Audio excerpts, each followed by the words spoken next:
مادر جون چرا این کتاب انقدر برات عزیزه؟ دخترم این کتاب قصه شهرمونه. یعنی فولاد شهر خودمون؟ آره عزیزم، این کتاب هم سن منه، قصه قشنگی داره. آخ جون قصه برام میگه مادر جون؟ آره عزیزم. پدر میخواهم یه چیزی بهت بگویم. بگو دخترم. من هم دوست دارم به مکتب برم، خواندن رو یاد بگیرم. چرا داداش احمد میتواند برود من نمیتوانم؟ کجا پسر؟ به مکتب میروم پدر. برو به سلامت. بس کن دختر، خجالت بکش، قباحت داره. دختر را چه به مکتب خانه؟ برو مطبخ، از الان باید پخت و پز یاد بگیری. برو ببینم.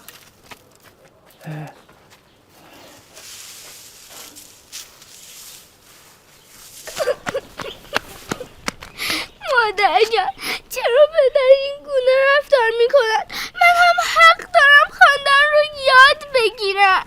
دخترکم قصه نخور. تا بوده همین بوده. پسرها در مکتب خانه درس می آموزن، دخترها در خانه خانه‌داری می کنن. من این قانون بی خود رو عوض میکنم و مثل برادرم شروع به خواندن میکنم. او بچه ها دفترها را باز کنید. درس دوم الف ابم ابنابم که با ابن من الابنه ابینا. آفرین. یه بار دیگه الف ابم ابنابم که با ابن من الابنه ابینا. باریکالله. آفرین. ببم ببه نبم که با ببن من الببنه ببینا. باریکالله. خوب بود. خب جیم دو زبر جنو، دو زیر جنو، دو پیش جون.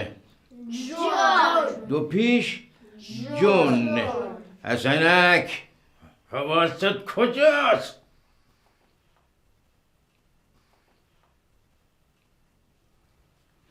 خب بچه ها این تکلیف مال امروز بود.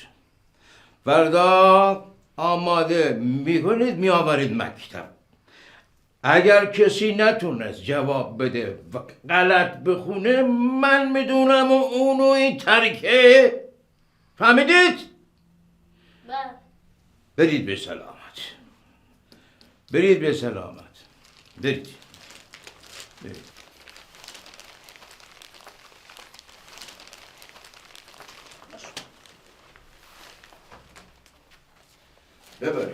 ببرید.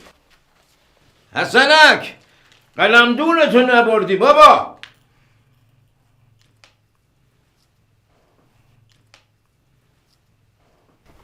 یا رب به حق نون تبارک آسود بود درس یا رب مبارک. خوش به حال سارسا دخت، داری خواندن میآموزی بیان که بروی مکتب خانه. کاش من هم جرأت تو را داشتم. خب بیا چیزهایی را که خودم آموختم به تو هم بیاموزم. نه اصلا من میترسم اگر پدرم بفهمد مرا فلک میکند.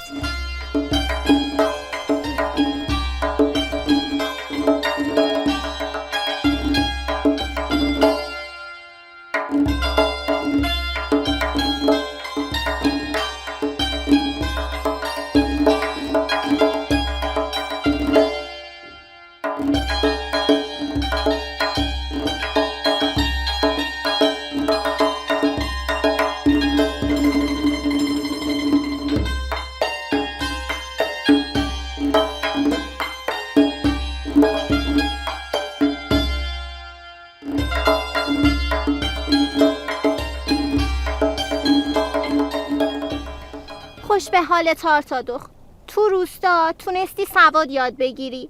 الان تازه مردم روستا به این فرهنگ رسیدن که میتونن دختراشون رو بفرستن مدرسه.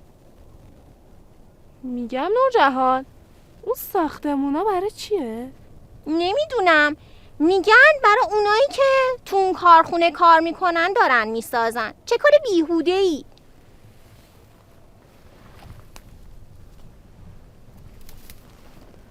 بی خودم نیست.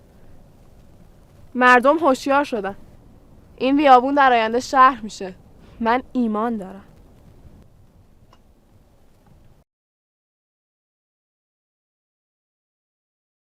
دخترم، من این کتاب رو نوشتم تا به همه ثابت کنم دخترای ایرانی هم میتونن با سواد بشن.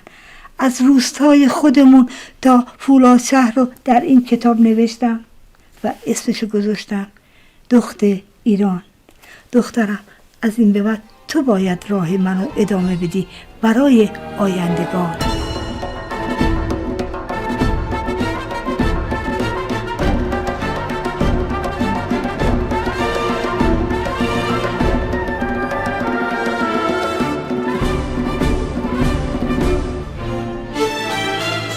نام جاویده وطن، صبح امید وطن، جلوه کن در آسمان همچون مهر جاودان.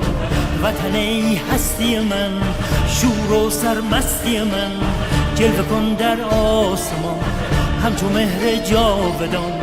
بشنو سوز سخنم که هم آواز تو منم، همه جان و تنم وطنم وطنم وطنم وطنم. بشنو سوز سخنم که نواگر این چمنم، همه جان و تنم وطنم وطنم وطنم وطنم. همه با یک نام و نشان به تفاوت هر رنگ و زبان، همه با یک نام و نشان به تفاوت هر رنگ و زبان. همه شاد و خوش و نغمه زنان ز سرابت ایران جوان، به اصالت ایران کهن ز سرابت ایران جوان.